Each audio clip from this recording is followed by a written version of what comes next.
Del Evangelio según San Juan. En aquel tiempo dijo Jesús a sus discípulos: Cuando venga el defensor que os enviaré desde el Padre, el Espíritu de la verdad que procede del Padre, Él dará testimonio de mí. Y también vosotros daréis testimonio, porque desde el principio estáis conmigo. Os he hablado de esto para que no tambaleéis. Os excomulgarán de la sinagoga. Más aún, llegará incluso una hora cuando el que os dé muerte pensará que da culto a Dios. Y esto lo harán porque no han conocido ni al Padre ni a mí. Os he hablado de esto para que cuando llegue la hora, os acordéis de que yo os lo había dicho. Palabra del Señor. Gloria a ti, Señor Jesús.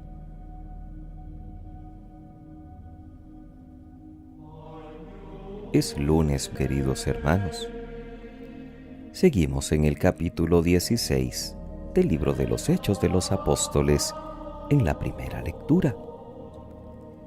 El sábado pasado compartíamos que, conducidos por el Espíritu, Pablo y sus acompañantes deciden dejar Asia y entrar en Europa, y así llegan a Filipos, capital de Macedonia. Filipos era, por cierto, una comunidad romana. Parece que no había una sinagoga para los judíos, y por eso es que Pablo va a buscar a la orilla del río a unas personas piadosas, sobre todo mujeres, que desde siempre y en todas las culturas siempre se han distinguido por su religiosidad. Y sabe que allí se reúnen para orar. Y Dios abre el corazón de una de ellas, Lidia, para que se convierta luego de escuchar a Pablo. Será la primera europea que crea en Jesús. Y además es una mujer hospitalaria que luego invitará a Pablo y a los suyos a hospedarse en su casa. Esta comunidad de Filipos será la que más tarde recibirá una de las cartas más amables de Pablo, señal de que guardaba recuerdos muy positivos de ella. No es extraño que el Salmo también sea optimista, porque la entrada de la fe cristiana en Europa ha sido esperanzadora. Y como dice el salmista, el Señor ama a su pueblo, y por eso nos invita a cantar al Señor un cántico nuevo. Hemos compartido semanas atrás que Pablo se adaptaba a las circunstancias que iba encontrando. A veces tenía que predicar en la sinagoga, otras en una cárcel, como hoy, cerca de un río o en una plaza como en Atenas. Si le echaban de un sitio, se iba a otro. Si le aceptaban, se quedaba hasta consolidar la comunidad, pero siempre anunciando a Cristo. Así la comunidad cristiana debería tener también tal convicción de que la buena nueva de Jesús, conducida por el Espíritu, no debería conocer barreras y ser anunciada en toda parte, en los grandes poblados, pero también en el campo, en ambientes favorables, pero también en climas hostiles, en escuelas o en medios de comunicación, cuando nos ofrecen hospedaje amable y cuando nos detienen o nos persiguen. Y cada uno de nosotros, si en verdad está lleno de la buena noticia de la Pascua del Señor, no debería dejar de comunicarla con su vida. Deberíamos dar siempre testimonio de nuestra fe en cualquier ambiente que nos toque vivir. Dad razón de vuestra esperanza a quien lo necesite. El Evangelio de Juan también ya lo empezábamos a escuchar el pasado sábado, cuando en la cena de despedida Jesús avisaba a los suyos que iban a ser odiados por el mundo, porque el mundo ama a los suyos. Y los discípulos de Jesús, aunque están en el mundo, no son del mundo.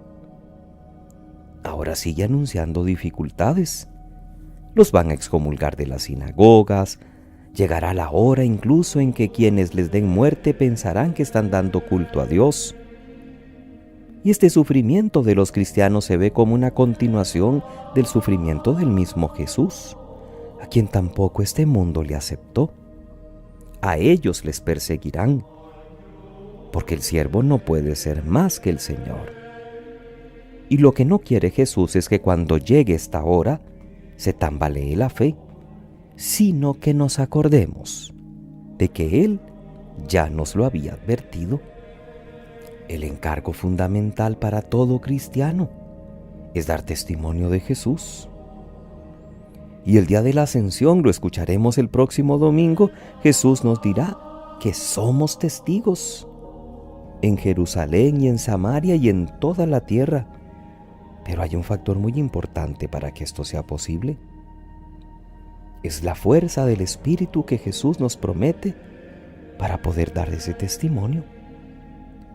Al Espíritu de quien desde ahora hasta Pentecostés las lecturas van a hablar con más frecuencia. Jesús le llamaba abogado, o paráclito, o defensor. Y le llama también el Espíritu de la verdad, que va a dar testimonio de Jesús. Pues con la ayuda de ese abogado sí que podríamos dar nosotros buen testimonio en el mundo. Seguidores de Jesús, vamos a experimentar dificultades. Y el libro de los Hechos de los Apóstoles que hemos venido leyendo nos ha narrado diferentes persecuciones, detenciones, azotes y hasta la muerte como la de Esteban. 2000 años han pasado y sigue la misma tónica. Si crucificaron al Maestro, a los fieles nos crucificarán de diferentes maneras. Si la comunidad de Jesús fiel al Evangelio da testimonio de justicia o de amor, o defiende los valores que no son los que la sociedad defiende, o denuncia situaciones que van verdaderamente contra la dignidad humana o contra la voluntad de Dios, es más que lógico que vamos a ser odiados, porque vamos a resultar incómodos. Y a veces se nos perseguirá hasta la muerte, o se nos desprestigiará, ignorando o impidiendo que se cumpla la misión. Tenemos que ser testigos valientes del resucitado. Y no olvidemos que la palabra testigo en griego se dice mártir. Por tanto, dar testimonio del Evangelio va a comportar incluso el sufrimiento y el martirio. No tengamos miedo. La ayuda del Espíritu será fundamental, porque Dios nunca nos desampara ni nos suelta de su mano. Que pasen muy feliz lunes, queridos hermanos. Que Dios les bendiga.